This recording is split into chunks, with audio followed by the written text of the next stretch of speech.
So I'm in Revelation, because why not, right? I am doing a Jen Wilkins study. She's a Bible teacher, and it's called Revelation, Eternal King, Everlasting Kingdom. There's a lot of homework and reading, which I appreciate, because Revelation is definitely very hard. First of all, I've always been scared of this book, right? Growing up, we had this thing called the Second Coming Conference, and for my Cedar Valley Saints that are on this, they know what it is.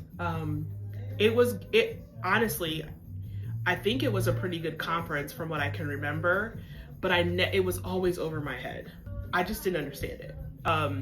I grew up watching Left Behind. Holy cow.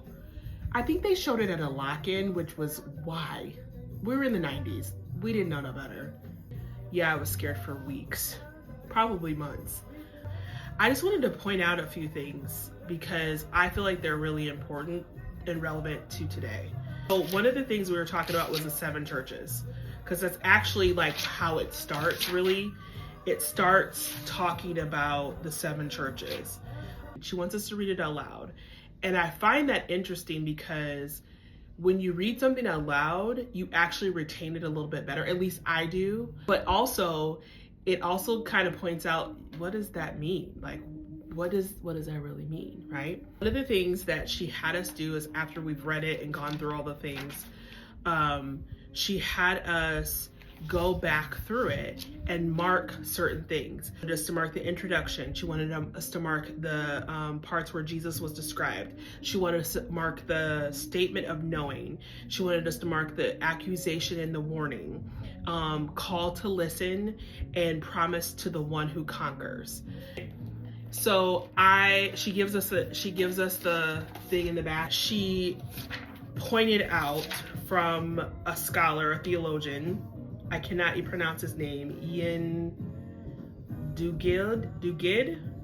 He said that Satan has only 3 weapons to use against us: seduction, deception, and persecution. Seduction is the temptation to live like unbelievers. Deception is believing a lie instead of the truth. Persecution is suffering for the sake of our Christian witness.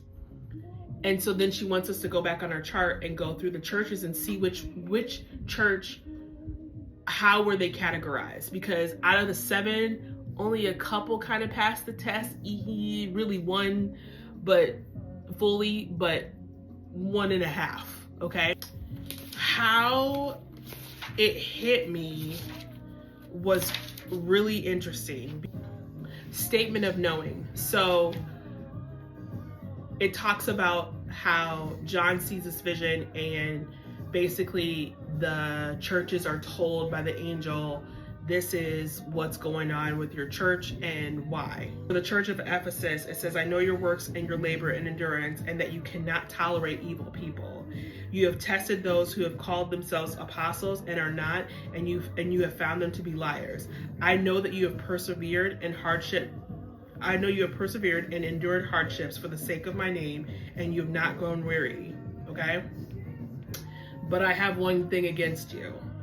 You've abandoned the love that you had at first. That hit me because I feel like that applies to a lot of us, because we're so weary with saying the truth and calling out the false things, but where's the love?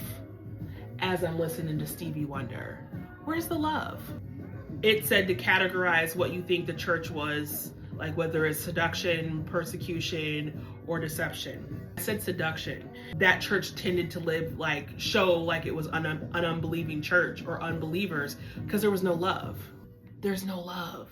And I really feel like that's the problem right now that we are facing in America is, you can be a Christian, but if you don't show the love, you're living like an unbeliever. There's no love.